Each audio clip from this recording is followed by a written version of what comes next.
And we are live. Welcome to the CrackBerry.com podcast for January 5th, 2018, year-end 2017, all together in one. Happy New Year, everybody. CrackBerry Kevin here, founder of CrackBerry.com, joined today by our illustrious editor-in-chief, Blaze. Hello. Are you going to at least blaze it up for your intro? I feel for those watching in video, you need to be hot, like surrounded in a cloud of smoke. Actually, hotboxing on the podcast. And Adam Zeiss, longtime CrackBerry patron. Yeah, long-time reader, first-time caller. Something like that. Yeah, we are early in 2018 today. So this is kind of our, year-end, looking back 2017, 28 predictions, general catch-up, and, way to start the new year properly show. Really excited for it. 2018 really ended with 2017 really ended with a pop. We had our European Unstoppable Tour, followed by our Canadian Unstoppable Tour. Blaze, you're wearing the hat. Yes. Can you pose from all sides, or I've got this one here. Maybe I'll hold it up. Yeah. These are hot in-demand items, custom made, that we've even been autographing. This is actually 001. 001. I don't know which way it shows better. So your own hat has your own autograph on it? Yeah, I've worn it a couple times. I've tried to keep it clean because maybe we'll charity auction it off. We might get $5-10, hopefully 500, 5,000. But yours is a special one because yours actually has KEYone and BlackBerry Motion. It's doubled up, right? Motion. Mine only has the Unstoppable Tour, and then it has BlackBerry Motion on the side. Well, we ran out of money as we were getting them. It's funny when you try to get custom things made like this. They say, "Do you have the trademark rights to do this? Because we're not supposed to do it." We're like, "Yeah, of course we do. Of course we do." Don't worry about it. Don't worry about it. So, I don't even know where we should start because we have a long list of 27 things to look back. No, I was thinking Christmas. They may get any good presents from Santa Claus or spouses or wives or kids or daughters or sons. Now that we have kids, we just spend all our money on our kids. So we don't actually buy presents for each other anymore. Okay, good answer. That's boring though. But Blaze, any good gifts? I got a Sonos. Wow, that's good. That works. That'll work well with your BlackBerry KEYone or Motion. Yeah. For those who don't know, we are. I'm a huge fan. I mean, I think everybody who uses Sonos tends to become a fan of Sonos, but it's your ultimate Wi-Fi connected audio solution for your home, whether it's for your TV, surround sound, or having a speaker in every room in the house, which you could segment into different rooms and play different streams of music everywhere, or put it into party mode and have all the rooms blasting. I actually put a Play One in my bathroom a couple months ago, which I had never thought to do, and it's amazing because then when you shower and stuff, it's like going to the spa. It's great. Is it the Alexa supported Sonos Play One? No, just the regular ones. I actually bought myself the new Play One that supports Alexa because I have an Amazon Echo at home that I bought a year ago, but that was before it was supported in Canada. And my wife hates it. Again, it lights up and glows blue and it starts to listen to you and want to do things and that. She just hates it. So my secret trick is to get another Sonos speaker, not tell her it supports Alexa, see how long I can get away with it and be like, I got rid of that Amazon Echo crap, and but I'll still have the benefits. Although I don't think they rolled out Canada support just yet for the Play One, but it's coming soon, or it may have just come. I know they said early this year it'll come. So I think in the US it's already there. Yes. Anything else, Blaze? Just the Play One? That's a good gift though. Yeah, I mean, that's pretty much it. I'm kind of like Adam. Me and Michelle don't really do Christmas. We just buy what we need throughout the year and don't really worry about it. Wow. Although, I don't know why I asked this question to everybody. Kevin thinks you're so boring because he just buys stuff all the time. What did you get yourself for Christmas, Kevin? I got 3 good gifts. That's why I asked the question, because I want to share them. They're all accessories for my BlackBerry KEYone. One is on my wrist right now, which is probably my least favorite. I got the Fitbit Ionic, which is their smartwatch. I've always been I've owned every single Fitbit, I think, probably through the years. Typically, I get them as a bracelet because I wear a proper mechanical watch on my left wrist. I still like the analog watches and something nice and heavy on there. So but I like my fitness tracking and step counter and heart rate monitor. So I've always had the Alta or Charge HR most recently. But I saw this and I went to try it, and I got the brown leather band for it, so it looks slightly better. I mean, I don't know. Do you think it looks stupid or does it look okay? Oh, it looks pretty good. I think it's hard to tell on camera.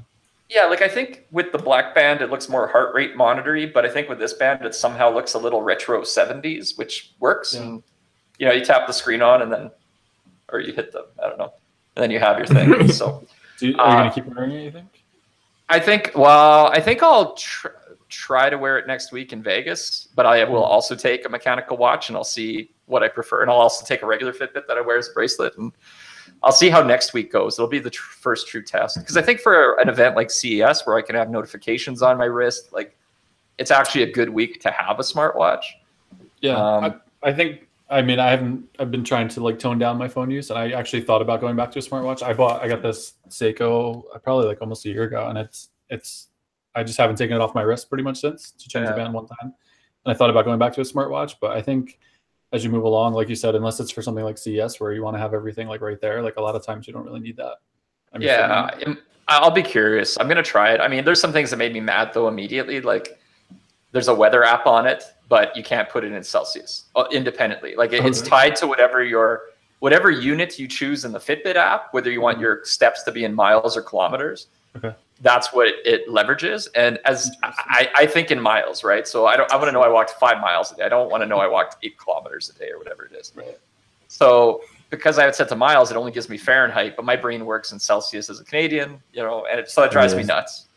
Oh, that makes sense. And then I tweeted Fitbit. I'm like, fix it. And they're like, go vote on this feature and we'll maybe do it. I'm like, that's not a feature request. That's just like basic functionality that needs to exist. But that said, as a rant, it wasn't a present this year, but my ultimate BlackBerry accessory is the Tesla. And it has the same issue, but with tire pressure. And this I don't understand is the tire pressure, which often comes on in winter because it's like minus 25 outside. So, from 20 degrees above freezing to below, your tire pressure can change like 10 PSI, right? It's a big swing. So you can have like plenty of air in your tires, but if the weather drops, all the sensors trip. And then I'm like, well, is it actually flat or not? Do I need to rush? And my car's in kilometers per hour, but the tire pressure shows up in bars, BARS, which I'm like, I don't know what the hell a bar is. I know what PSI is. Yeah. I mean, that's what's on the side of the door. That's what's written on the tires. Like, and they don't have an independent setting. It's like if you're set to metric, it gives you the tire pressure in bars no matter what. Yet Elon Musk lived in Canada and should know this, unless he didn't drive a car when he lived in Canada, which is maybe possible. But Canadians use PSI for tire pressure, but we drive in kilometers. We should know this, and the car should support it for the price of it. But Christmas presents 2 and 3 that I really like. So my favorite is what my wife got me. She got me a toothbrush. But it's literally the world's greatest toothbrush. So if you're at your computer, because I don't have a photo of it here handy, it's the Philips Sonicare Smart toothbrush. It's like diamond, platinum, something like that. I don't remember it. It's like a $200 toothbrush. It Bluetooth connects to your phone. There's an app on your phone. It comes with like 8 brush heads that are smart connected. So like when you change the brush head, they're each designed for different things. Like one is for gum health, one is for tongue cleaning, one's for like deep whitening. And then it automatically changes the program for how you should be brushing. It also monitors like how hard you're pressing. So if you're like grinding into your teeth, it'll like kind of vibrate and tell you to push less hard.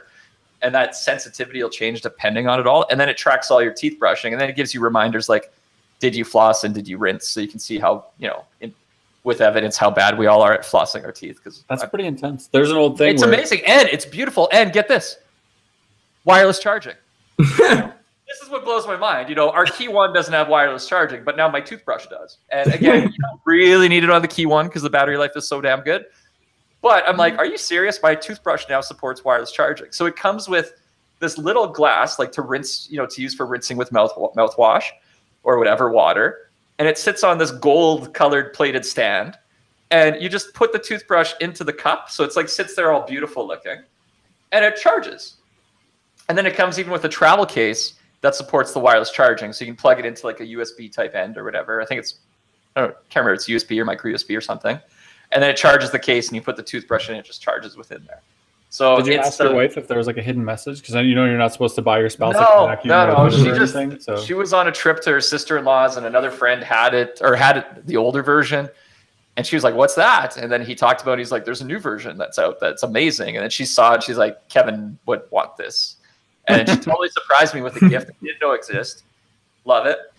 And then the last thing is I got the Bose Soundwear toilet seat, which is a Bluetooth speaker you wear around your neck that kind of looks like a toilet seat's hanging around your neck. And it's amazing. Michael Fisher, Mr. Mobile, reviewed it recently. Good review. I think he's a little like, I think he got it like 80% right, but his use cases weren't quite as strong because he was thinking about how he would use it. And I don't think he went as strong into like all the kick-ass use cases. But it's one of these things where if you wear earbuds like you're doing now or over-the-ear headphones, you're basically telling the world, like, don't talk to me. I'm immersed in my little ecosystem. I want to be cut off from the outside environment. And then you have the other situation where you might have, like, say, music playing in the background like Sonos, or you're tethered to your computer for like where you are right now for things like doing calls, you know, for work or stuff like that. So what this does is, you know, when it plays audio, music, or like phone calls, etc., it literally sounds like it's in your brain because with the speaker sitting here kind of wrapping around your neck, it's a really weird, cool sensation that I've never experienced before until trying it out. And then it untethers you from your work stuff, but you're still in the environment. So like if you work at home, which I do a lot, not today, I'm at the office, I can be on like phone calls, Skype calls, even say a Google Hangout, do it all through my phone instead of the computer, walk around. I'm still in my environment. So like, it's not that I'm cut off from everything. And it's super cool. Or if you think about, maybe you're in the kitchen and you're, I don't know, you're cooking dinner and you want to watch like something on your iPad, YouTube videos or whatever. The audio's there, your hands free, or doing even phone calls while you're cooking or something like that. It's just there, and it's really cool. It's of course it's Bose, so it's overpriced at $300 US. That's their like bottom barrel price for everything. But unbelievable product. Again, I didn't really know existed. I saw it, I thought it was wacky, and then I got it for Christmas, and it's amazing. And they all work with my BlackBerry. So nice, because they probably wouldn't have if we were supporting older BlackBerry software. I definitely wouldn't have that toothbrush app. I can tell you that much. But now we should talk about BlackBerry stuff because I think that's what's exciting. Let's make it happen. Yeah. Do you want to start, Blaze, with looking back at 2017, or should we think about 2018 with CES coming up in Las Vegas next week? I don't know, man. Let's get 2017 out of the way since we're already into 2018 anyways. So, I mean, we all lived through it anyhow. So it's one of those things. There was a lot of stuff that happened in 2017, though. When you really go back and look at it, obviously preparing for the podcast today, I went back and I started digging up a bunch of stuff, even to like the end of 2016, because I was trying to pinpoint where we actually started, seeing at the time BlackBerry Mercury stuff, and that was literally at the end of 2016 that the Mercury actually got caught on camera for the first time. So, really? Yeah. See, and I thought it was like Vegas was the real proper unveiling. I didn't realize. It was the proper unveiling, but even like I think it was like mid-December 2016 was when the first image of it actually leaked, like the real device image, not just that previous one that was like up on a projector board or whatever, but it was in the hands. It leaked on Weibo. And then that was it. We didn't hear anything until January, pretty much. And January was when they started ramping up. Yeah, that's it. January was when they started ramping up all of the teaser videos and stuff like that. And on January 4th was when the TCL actually introduced it as being the next QWERTY Android device. But at the time, they didn't even have a name for it. They announced it and they put it out there. They didn't even call it the Mercury at that point. It was a QWERTY Android device at that point.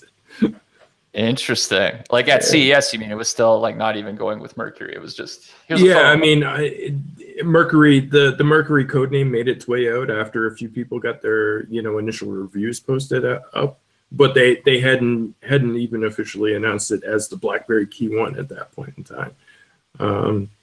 So it ended up getting, plenty of hands-on and winning awards at CES for Best of CES and all that stuff.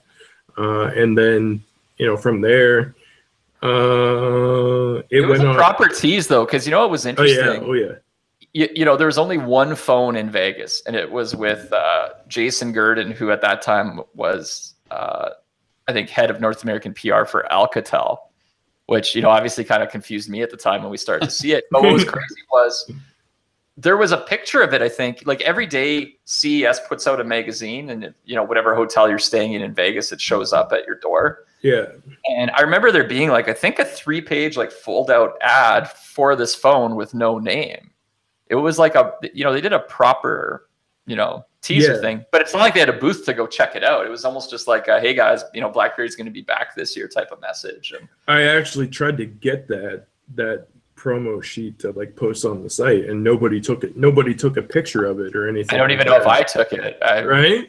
Well, because at the start of the week, you know, CrackBerry Kevin was still kind of dead. But then at the end of the week, I played with the phone, and I was like, oh my God, CrackBerry Kevin's coming back to life. Exactly. Like the people that were there just didn't necessarily think about it. And I think there was only one picture that got posted on like Twitter or something like that, and it was a terrible picture of it, and so I couldn't even use it on the blogs. But anyways, eventually from there, I mean, that was you know, after winning the awards at CES and everything like that, that was as Kevin mentioned, that was when Kevin came back and we announced that we were doing the 10 years of CrackBerry stuff. Basically, yeah. That's the next thing we should talk about then. That was fun. The month of February. Yep. Possibly my favorite month of my like ever. That was crazy. With the finale of Mobile World Congress and taking, you know, 10 CrackBerry, BlackBerry super fans, and yeah, that was crazy. Yeah, it was good. I mean, at that point, everything sort of just transitioned into KEYone stuff from there on out, going through it. And it's kind of funny because, like, looking at all of the meetups and stuff that we did when we went to Barcelona, and then we did the Europe and Canada and US and all of that stuff. And you actually did the launch event at Mobile World Congress, Kevin. Oh yeah, that was a little fat Kevin. I wasn't skinny yet. Kevin, yeah, that was an experience. That was pretty, you know, fun. I don't like being scripted though. And I mean, I probably could have ad-libbed a bit, but it's like too much pressure. Let me just easier if I can run. If you run your own show, then you can just get up on stage and talk.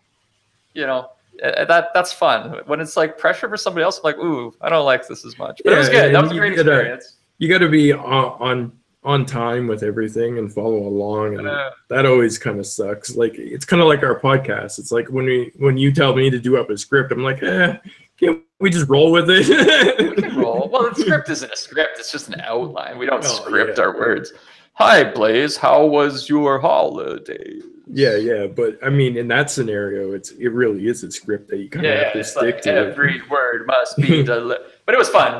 Quite an experience. You know, would do something like that again, but I would approach it very differently. But that was cool. Yeah, I mean, I think the thing that I liked was that, you know, coming from that event was just how much positive reaction there was to the KEYone. Because I think, you know, when I played with it in Vegas, I was personally excited for the phone. And, you know, there's nothing I love doing more, and I think we all love doing more than like the lead up to a new phone, right? That's like the fun period. But obviously there's a little bit of like, not hesitation, but maybe it's trepidation. Is that the word I'm looking for? About, okay, is everybody else going to like it as much as us? And I think, you know, when people played with it at MWC, it got really good feedback from the press and a lot of pickup. And I think, you know, not surprising. I think BlackBerry is like a brand that, you know, the press and media will always talk about when stuff happens for better or for worse. And over the years, there's been plenty of for better and there's been plenty of for worse, right? But I think it was really, really encouraging to see. I think the only disappointing thing in hindsight was just the time it took to really launch after MWC.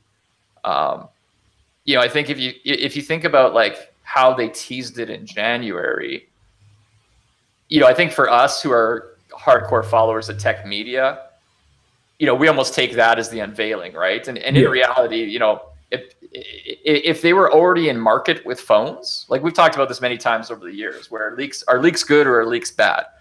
And in this case, where you're TCL taking over relationship and you're not selling any BlackBerry phones, you know, the earlier you tease that thing, the better, because there's some hype, and maybe you make somebody hold off buying another phone for a few months while they wait for that one. Like, you got nothing to lose. But in reality, once you're in market, you don't want your new stuff leaking out there or getting, you know, teased prematurely or even officially announced prematurely and then taking a lot of time to ship, because then you're just kind of ticking everybody off, right? The people who might buy the current phone, now they know the next phone is coming because you've, you know, basically said so, and you still want to sell the current phone. Yeah. So I think, you know, it was realistically more like May, June before that phone became available. Oh, yeah. I mean, it first launched with self-riges in the UK after the Mobile World Congress. But it was a very limited release too, and we had so many people. Yeah. Like, and the problem there was, like, it launched in Europe, but it was like people in Dubai, people like us, were buying them and shipping them all over the world at that point. And then they're just like, you couldn't get them. It was very limited release. Yeah. And then, you know, Canada, I'm trying to think here. Like, we did our Canada meetup tour in May, because I remember, you know, I was in Montreal on my birthday on May 16th. So it was, I think, May 31st when it started to launch in Canada. And then it didn't come to the US till later, because we did the roadshow in the US in June, and that was still quite a ways before availability happened. I don't have all the dates in my head.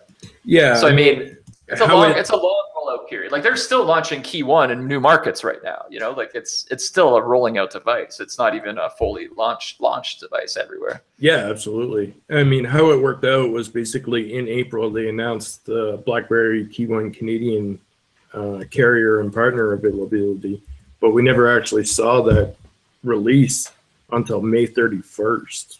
Yeah. And I mean, that doesn't, when you say it like that, like, you know, April to May, it doesn't sound like that long of a period, but realistically, you've been hearing about this device since the end of 2016 as a user or as a reader of CrackBerry, right? So, yeah, you know, it's a little bit of a long time frame there, for better or worse. Yeah. I think the key thing that's funny. Puns are alive in 2018. Whoa, on it. I think one of the things, you know, we've said a lot is, the good thing about KEYone is it's, I think, a phone built with a pretty long shelf life. You know, like, it's not a phone with a 2-month lifespan. Like, honestly, if you go back to Mobile World Congress and you think about the other phone that got announced there that week, it was the LG G6.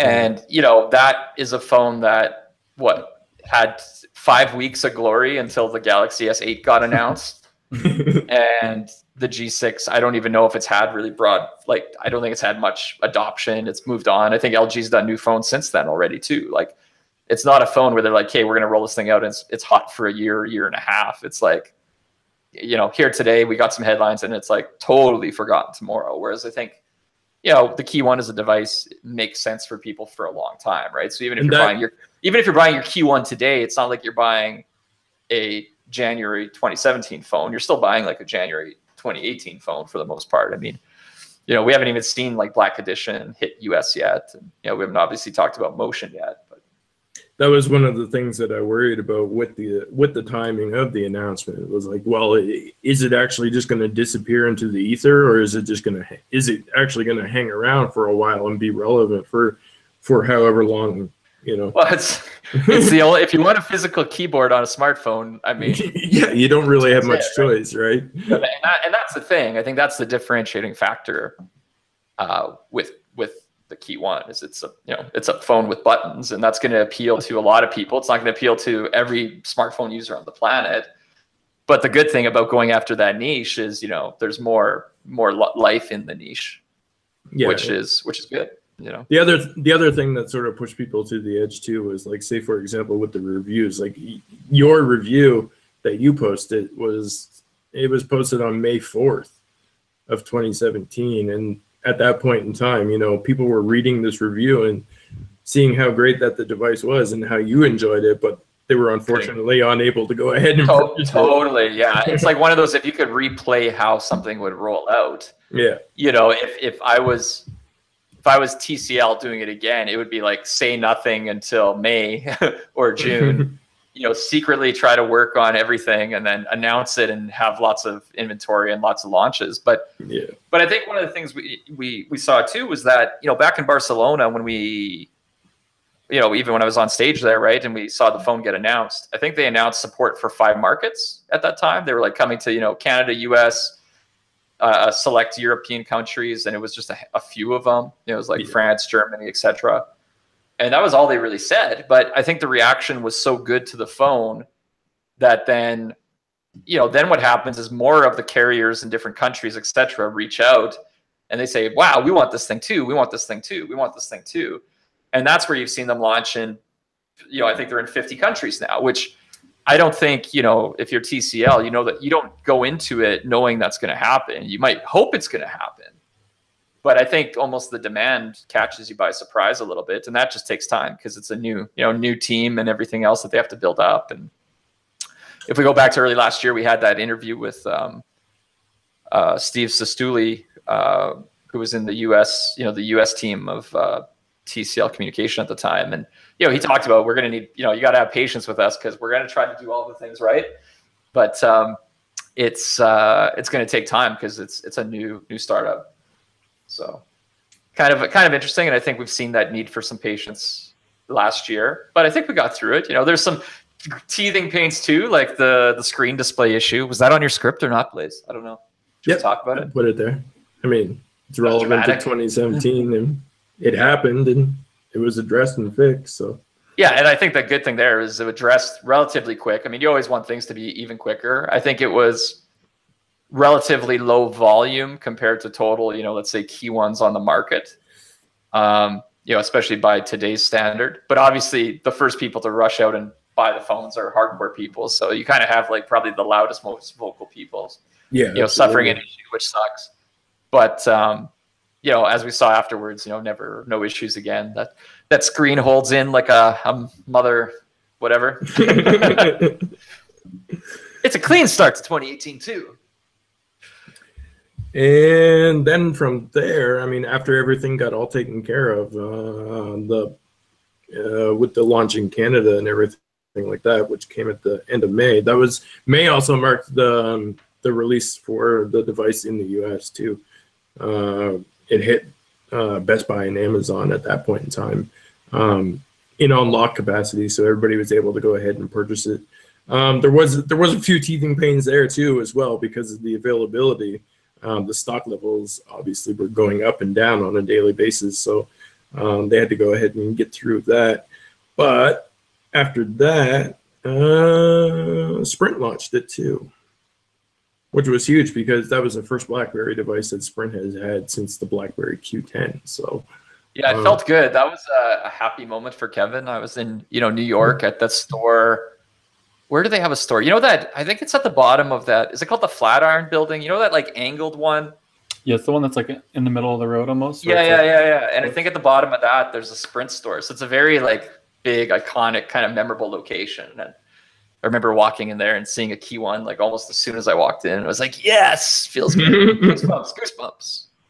So I always think of the purple. Was it the purple style from Sprint? Yeah, sure. Anytime anybody says Sprint BlackBerry, that's like the only thing I can think of. The purple style. I think I have one sitting. Maybe I'm not surprised. Out of distance from these wires, but on a chain around your neck. And then from there, we basically started seeing the Black Edition appear, which was an interesting rollout as well.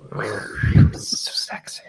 It was probably one of those things where I probably wouldn't have rolled it out if it was me doing the rollout, but wouldn't have rolled out a Black Edition?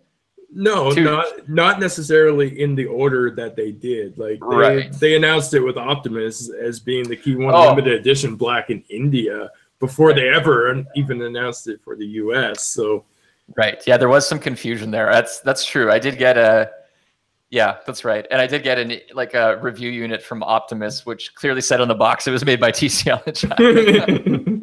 Like, I'm so confused, but yeah, so I liked it regardless. You had KEYone owners out there who had, the diehard fans who had initially bought the device, and then they find out that they end up with a different device being launched in India, and a different color. So, there was a little bit of contention there with that. But shortly after that release, BlackBerry followed it up with, the announcement that they had something to announce at IFA in Berlin, and that was ultimately the Black Edition with the 4 gigabytes of RAM and 64 gigabytes of storage for additional markets such as the US and Canada. So, at that point, everybody was a little bit more pleased. And we had a CrackBerry meetup there too. That was a fun one. I forgot about that. Holy smokes! so many memories made this year.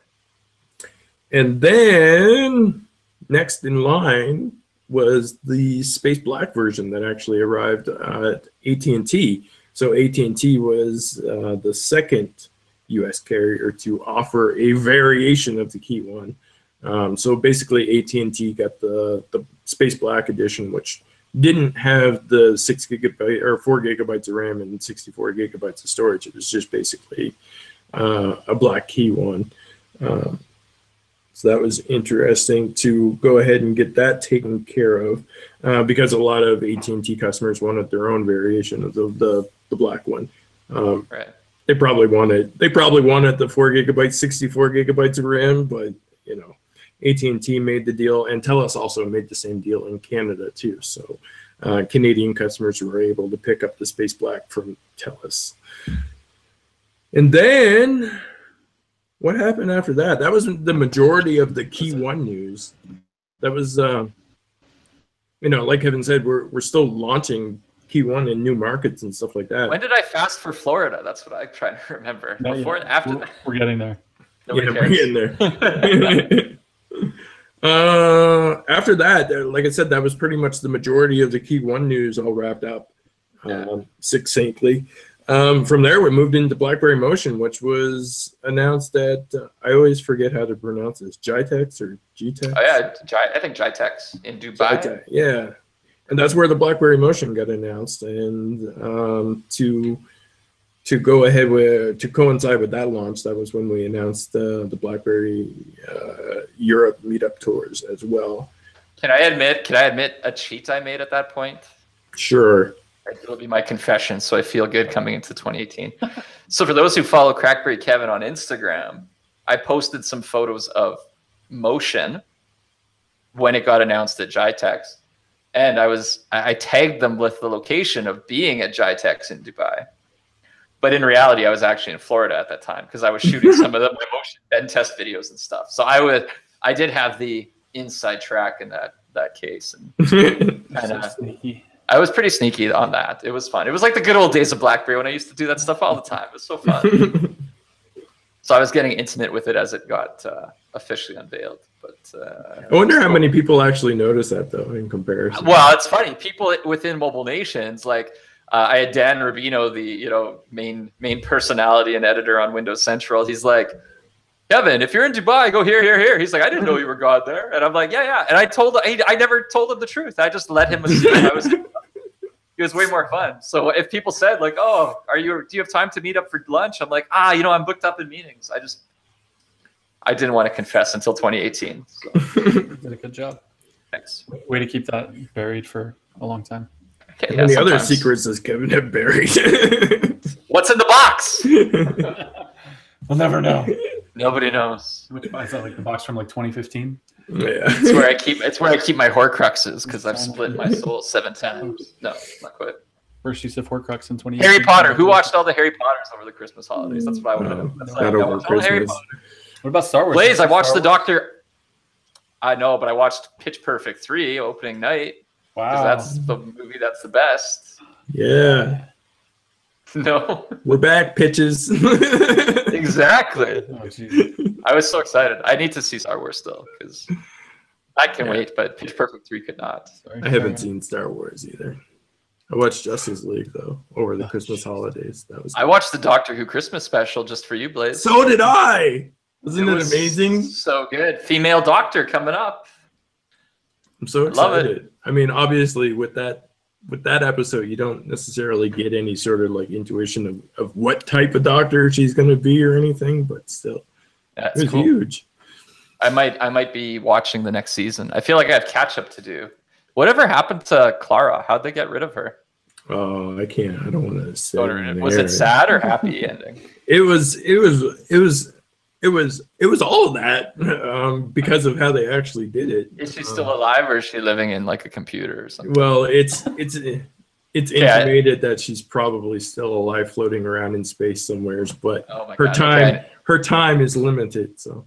Oh, okay. I need to watch that. And That's sorry, we digress. This is a good proper start to the new year with the CrackBerry Random podcast. Right? Totally.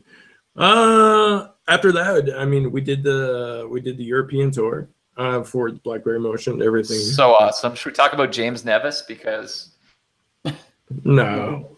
So a lot of CrackBerry fans are fans of previous to the the CrackBerry podcast died prior to 2017. We brought it back because Blaze was teaming up with BerryFlow, and then once we brought back CrackBerry, 10 years of BlackBerry, 10 years of CrackBerry last year, we started doing these again. And then we were like, hey, James, why don't you join the CrackBerry team? And he did for one podcast and like 2 articles, and then he abandoned us. Then he left us. But he's supporting BlackBerry Mobile in all their efforts now, so I can't. I love the guy; he's good, and I spent a lot of time with him this year because he joined us on like the European tour meetups, which were awesome, and then he the even Canada did the tour. Canada tour. He was on some of the he was on a lot of the US tour, so we went to it was a fantastic. Oh yeah, that's right. It was a fantastic working relationship, but I still like to bug him if I can because. Oh yeah, totally. Where's the loyalty, man? Where's the loyalty? You'd be a special guest. That would be cool to have him as a special guest. I wonder if he could. Hard to say. I did some interviews about the KEYone. That was fun. Kevin does some Cheddar TV stuff. A few others. Cheddar, that was like the highlight of my 2017. That was.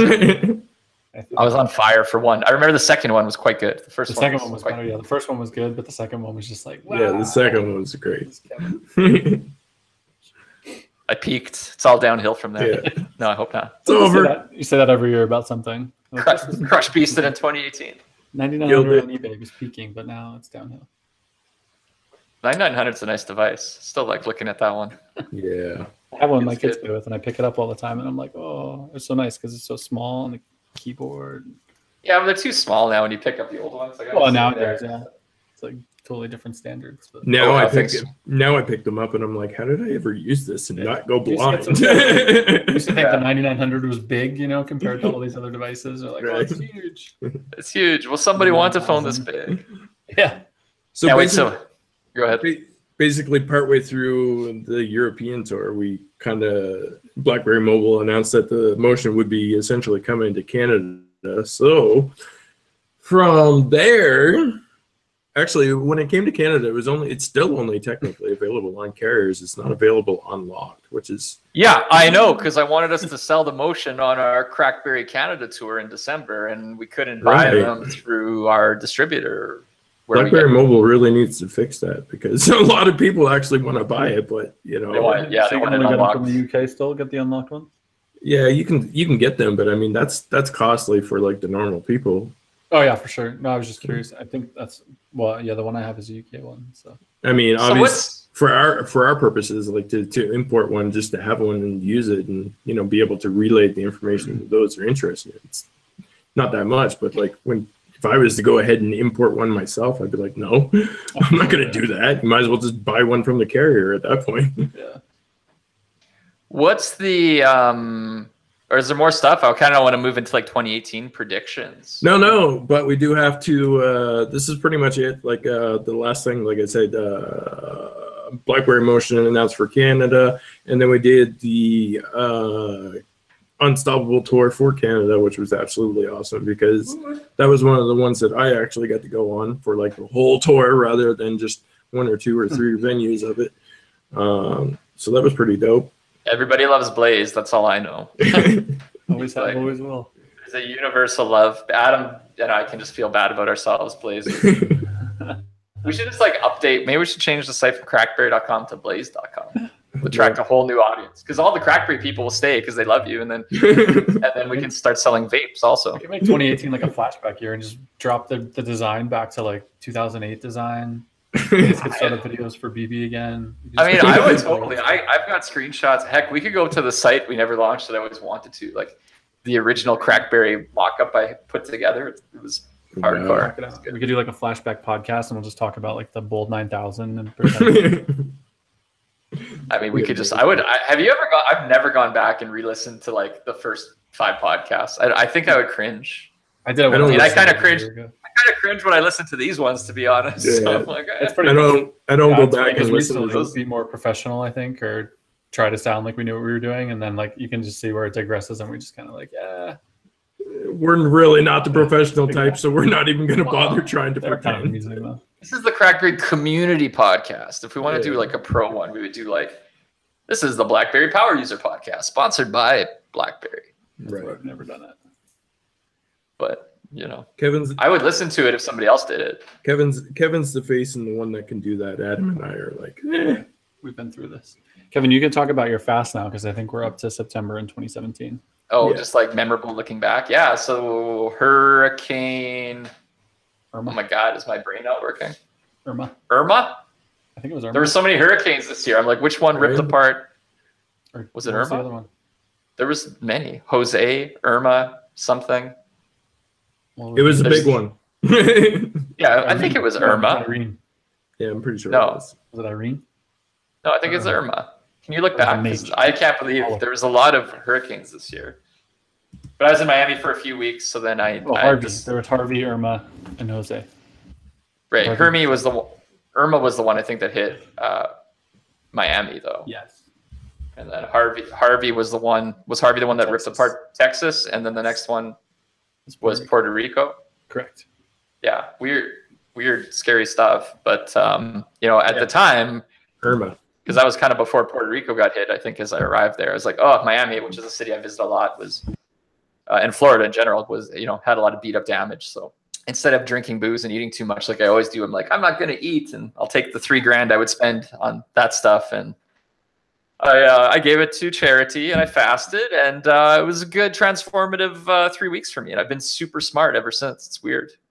I like how Kevin goes to extremes. It's like, normally I eat a lot and drink a lot. So rather than just being like, I'm going to eat less and drink less, he's like, fuck it, I'm just not going to eat at all. Yeah, it wasn't that hard. People think hunger builds. It doesn't. It comes in waves. So you just got to like ride out the wave, and then you just keep on not eating. It works out. I've been doing intermittent fasting since I think it was like, I was like mad because you decided you were going to fast like right after I started to think about it. So then I figured you think that you like put the idea in my head, like the Kevin way, like you always do. But I take full credit. Absolutely. So I've been fasting since like the end of September, and I dropped like 25 pounds doing intermittent fasting. You look fantastic. Oh, thank you. I feel great. I feel like you're so on the ball lately too. Everybody keeps sending me compliments about Adam Zeiss's amazing work ethic and his mad skills. So maybe I'm like, it's all attributed to fasting. If we all did this 10 years ago, who knows where we'd be today? If we fasted 10 years ago, I mean, it would be amazing. We would have built Uber. We would have built rockets.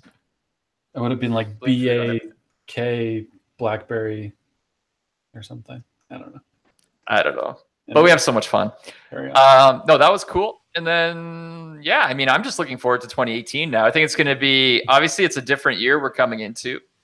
I think, obviously, you know, early in the year is always where you expect to see a lot of tech announcements. I'm really curious to what we'll see, if anything. You know, CES is next week. You know, I fly to Vegas on Sunday. Actually, I was going to originally fly yesterday, and I changed my flight. So I didn't need to be there quite as long because, I don't know, I think last year I was there for 10 days, and then I always get sick, and I feel like death by the end. So trying to limit my in and out time. So I fly in Sunday, fly home Thursday. I think it's my 10th year anniversary for, you know, attending CESs in a row. That's crazy. And, you know, we have quite a few people from the broader Mobile Nations team there, as always. But on the BlackBerry front, I'm not sure what we're going to see. I did see that BlackBerry has, I think, a press conference on the calendar. So I'll maybe go hit that up and see what John Chen has to say, if there's any announcements of interest or not. You know, I wouldn't expect any BlackBerry hit. I wouldn't expect, the way we saw it this year, that John Chen would do any, you know, hardware related announcements, whether coming from TCL or Optimus or BB Mary Putih out of Indonesia. But I'll go check that out. And I don't know. I mean, you know, we talked about it already earlier this show. It's like, if you think about January as being the KEYone launch date, you'd be like, oh, maybe they'll announce a KEY2 next week. But I'm like, I just can't see that happening early this year, right? To me, it's like, to me, it's more like May, June was the soft launch. You know, it was a very limited launch at that point on the inventory. It's almost like the last couple months is really where you start to see proper availability in that rollout. So to me, it's like they're going to ride that out for a while. And then if you look at Motion, I mean, that's kind of just launched or not even launched in many markets. So I don't expect hardware things. You know, hopefully we see some availability announcements and that kind of stuff. But I don't know. Obviously, I like surprises. So we'll, my fingers are crossed, but I'm not expecting anything mind-blowing, you know, in the sense of like new hardware next week, right? Or even MWC, I'm curious, because I'm like, again, you know, that would be 1 year to the unveiling of KEYone, but not 1 year to like the availability of KEYone. And, you know, just the thing I've always, you look at all the companies, right? You know, lately, whether it's Apple or Samsung, et cetera, with your flagships, you're trying to get 12 months of real market availability out of the products before you kind of upgrade. So I would think that's kind of what the cycle's built around. Right, and it goes back to what we were saying earlier about the timing too. Because if we were to go back and do the timing better this time around, then obviously, you know, BlackBerry Mobile's probably thinking the exact same thing. So they're gonna, it's not gonna be the exact same timeline that they did previously, because that timeline was, you know, for better or worse, kind of screwy in terms of getting things out there. Well, and I think it was their first run at it. So now that they know how the market is and how everything is laid out, they have a better opportunity to go ahead and improve upon the timeline this time around. So it's not going to be the exact same as last year. Totally. And if you come back to what you just said about like, you know, when Black Edition came out, it kind of ticked off some of the KEYone owners. I mean, right now, holiday season and that, like I see on Twitter and Instagram, like every day right now, there's a lot of people just getting KEYones now. Yeah. You know, some just getting Motions, but like, you know, KEYone, speaking KEYone specifically, you know, you don't want to, I think you don't want to put out the replacement to it that quick. Like it's still a device that's just rolling out to a lot of people. To us, it's like, yeah, Kevin's had one since February because I got one at MWC after the announcement. So that was my cost of like getting on stage. I'm like, I want the damn phone. You can't let me be up there and not let me take one home. Right. But I think that's it makes sense that it's still got a ways to go, right? So I don't know. I think it's obviously if you're like hardcore and you bought one the moment you got it, you'd be like, oh, I hope there's a successor right away. But I think KEYone, like I said, it's a phone with a pretty long roadmap or lifespan. They're still rolling it out. So that's my take. I don't know if you have a take on it. That's different. I mean, Blaze agrees. Adam. No, I pretty much agree. I wouldn't. I'd be shocked. I'd be shocked. You know, I'd be shocked if we saw something that was if anything, hardware related. Yeah, if anything, I just expect more like Motion announcements. Hopefully. Yeah, that'd be good. Who needs it still? We don't have it. It hasn't been announced for US yet, right? It hasn't been announced for US, and you still can't buy it unlocked in Canada or the US. So yeah, both of those would be that'd be good. I mean, even the ability to just go ahead and buy it unlocked in Canada would be great for me. But yeah, well, fingers crossed. We'll find out. CES is starting soon, so you'll definitely want to keep it locked to CrackBerry and mobile nations in general. I'm thinking, you know, I'll trade show floor one day. So instead of keeping CrackBerry Kevin 100% kind of BlackBerry focused, if I see cool shit around, I'll make sure I post photos of it and captions. It's probably going to be a lot of, I think it's going to be the year of like electric stuff, you know, like way more electric cars and scooters. And oh yeah, for sure. Whatever that can be remade and like electrified is going to be electrified. I'm just wondering every year there's always a theme. How much home automation and stuff too. Last couple of years, right? I think, you know, every year there's themes. Like 2 years ago, I think, or 3 years ago, it was like all about fitness trackers. You know, you had Fitbit and 400 other companies trying to like launch a fitness tracker. And then it's like, okay, Fitbit wins. And then you had a lot of connected home stuff. Probably the last 2 years even. Last year there was a lot. And that'll probably continue. But I think the challenge there is some of the stuff is so expensive. Like to buy a smartphone is expensive enough. If you want to go and like totally automate your home with all connected stuff, I mean, man, you need to take out a mortgage on it, right? Like there's so many things. I was looking at where I live in an apartment. I mean, there's not a whole lot that I can do in terms of automation and stuff like that. But that would be a good article for somebody to write. Yeah, but you can do light bulbs. You can do your thermostat probably. Yeah. You can do. Well, no, I can't do the thermostat, unfortunately. They won't let you change that up. Yeah. No, but I can do light bulbs, and that's any sort of Alexa enabled stuff like light bulbs and stuff like that. Sonos. But that was one of the things that I was looking at is like the smart plugs and stuff like that to be able to go ahead. And I'm like, man, some of these things cost like $40 for one smart plug, right? I'm like, yeah, it's really? Expensive to get into it for sure. I need like 10 of these things. Yeah. Other predictions for next year? I mean, Motion, interesting, right? We'll have to see. Like, I think it was interesting to see them launch Motion after KEYone, because obviously KEYone this year or last year, obviously really big success. I think, just given like the market rollout and everything, the reception to it, everybody knows what a keyboard BlackBerry is about. Yeah. I think we've always not quite known since the BlackBerry Storm or anything else, like, what is the take on a full touchscreen BlackBerry, and it's competitive. And obviously it opens you up to a bigger market of users when you go full touch. I mean, in 2007, most smartphone users typed on keyboards, right? But in 2018, there's way more people who've never touched a physical keyboard before and only know typing on glass. So like, to me, it makes sense for them to keep doing stuff like that. Like, obviously a Key 2 is a no-brainer at some point. Yeah. A Motion 2 or something. I'm like, I don't know. I'll be curious to see. I guess it'll depend how well this one ultimately does. And I don't really know yet because, like you said, it still has to hit a lot of markets, and there's a lot of people who can't buy it who want to wait for unlocked and all that kind of thing. I like the direction the Motion went in, though, with being that sort of, unstoppable, waterproof, massive battery, a little more industrial focused type of presence to it. Even some of the software features are super cool where they're going. But I'll be curious to see where it goes. If we see that. I mean, on the meetup tour, the one thing I'll definitely say is there's big demand from the core audience for like a flagship touchscreen. Like don't do the moderate, the middle range price point thing. Like, just go all out and go. Yeah, even if it's only like one device per year, like one touchscreen device per year, just go all out and then offer that. Yeah, it'd be cool. We saw that mock-up. Hey, the mock-up didn't make the list. I guess that's more of a thing. We saw that mock-up of the BlackBerry concept drop maybe 6 weeks ago.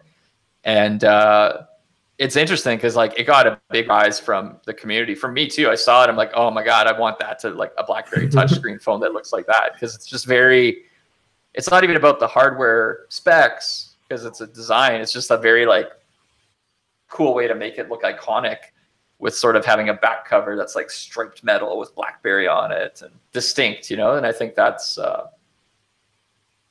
myself included. So I don't know. It's going to be interesting. I'm excited. I've had a lot of tweets from people saying, Kevin, are you going to keep using a BlackBerry this year? Or are you piecing out because, the 10 years of CrackBerry is over? And I'm like, well, long story short, I'm addicted to keys. I'm addicted to keys again. So,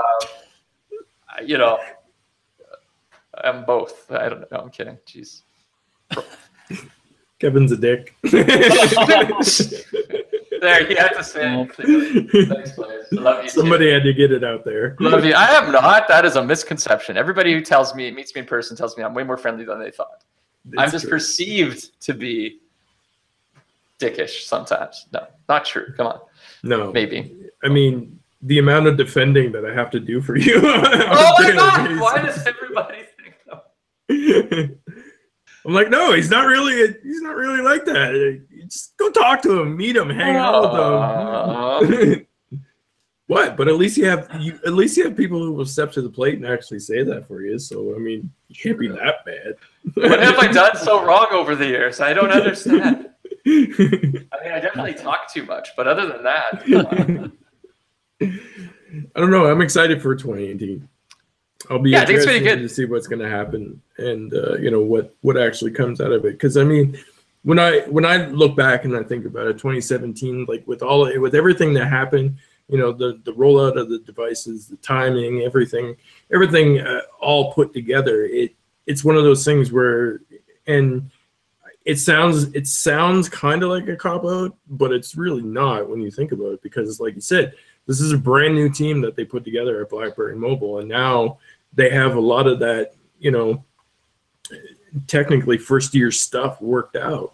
So it's going to be really interesting to see how they grow and how they expand upon everything in the BlackBerry ecosystem at this point, to be able to go ahead and offer the you know, these devices and the marketing and the messaging and everything else that comes with it. I think it's only going to essentially improve this year over what it was the previous year. I mean, I think you're right. Like I would view everybody learns from their wrongs, right? So 2017 is the foundation year, and then 2018 is like, you know, okay, now that the foundation is in place and, you know, we're back and we're structured to sell phones and support them and market them. Now it's like the accelerate year, right? Like, yeah, because I think that's the one thing I still see is, you know, you need to spend a lot of money if you're a company, like, you know, whether it's BlackBerry Mobile, but like just to say, if you're marketing phones en masse, you know, you need to get attention globally, and it's not just a you know, like the announcement that gets picked up by the media. Like you need to actually market, and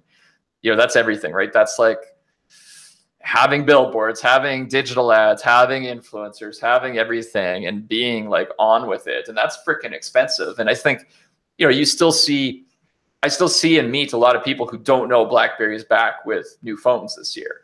So that's good and bad, right? The good thing is, I think there's still like a lot better that they can do to spread the awareness and share that message.